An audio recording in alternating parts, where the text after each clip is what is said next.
Hi. Just making a little video because I was walking around Greenwood Cemetery and I don't really have internet and I didn't want to stop to write. So I thought I'd actually record my thoughts while I was walking around and share them with you this way and then write later based on whatever I say or whatever actually comes up, because I was imagining that I would write about this strange phenomenon of fasting in the city. I've done a little bit of fasting in the wilderness before,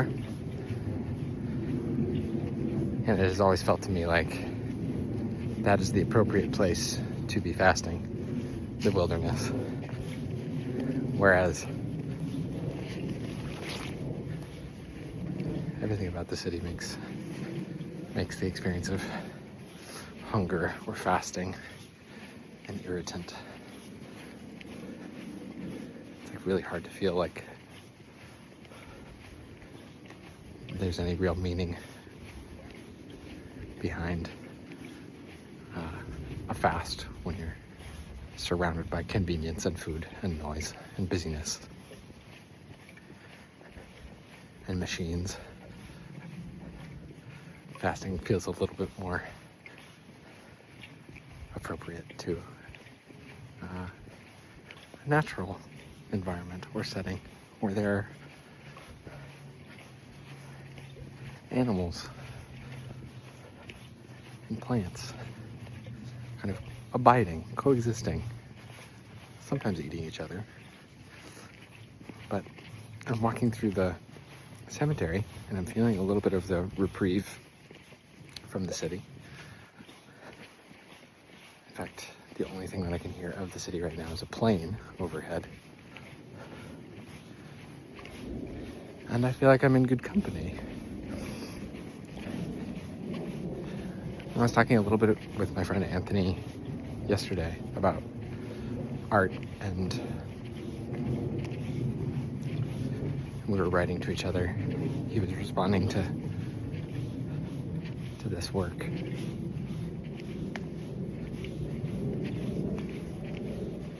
And the idea of righteousness came up, and I've just been meditating on that and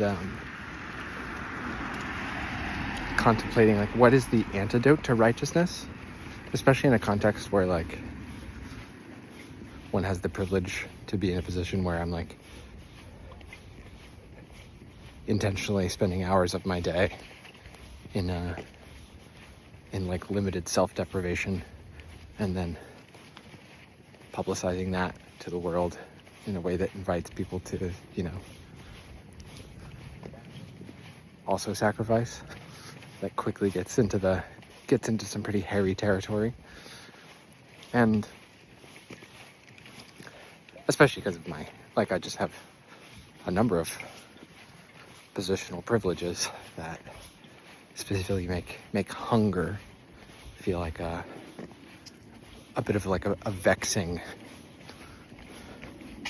experience to actively select, to choose when I have the option not to. Anyway, so what's the antidote to righteousness was kind of where my thoughts were going. And I haven't read a ton of Adrienne Maree Brown,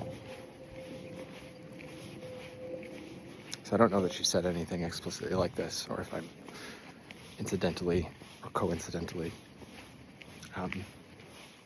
stepping into her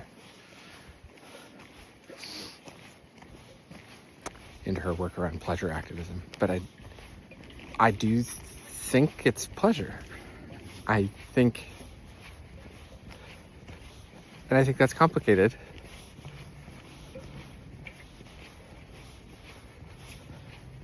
In the context of like talking about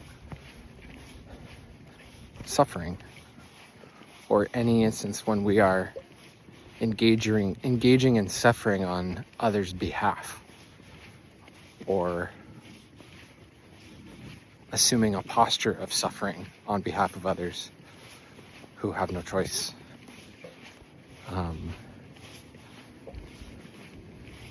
And to add pleasure into that conversation feels like a real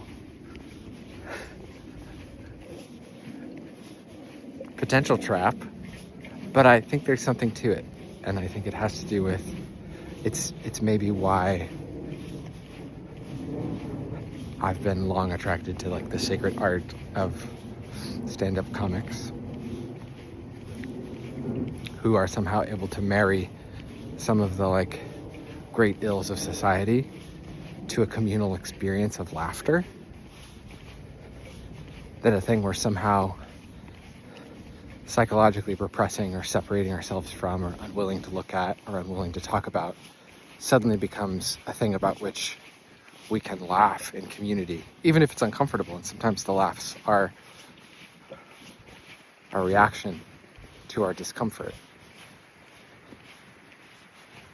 It makes the barrier a little more permeable, maybe, between what we know is going on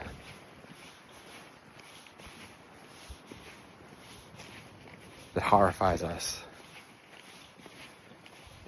and what we're really willing to look at and sit with. And yeah, and to find a way to share that experience, to open that experience up for others, not from a place of like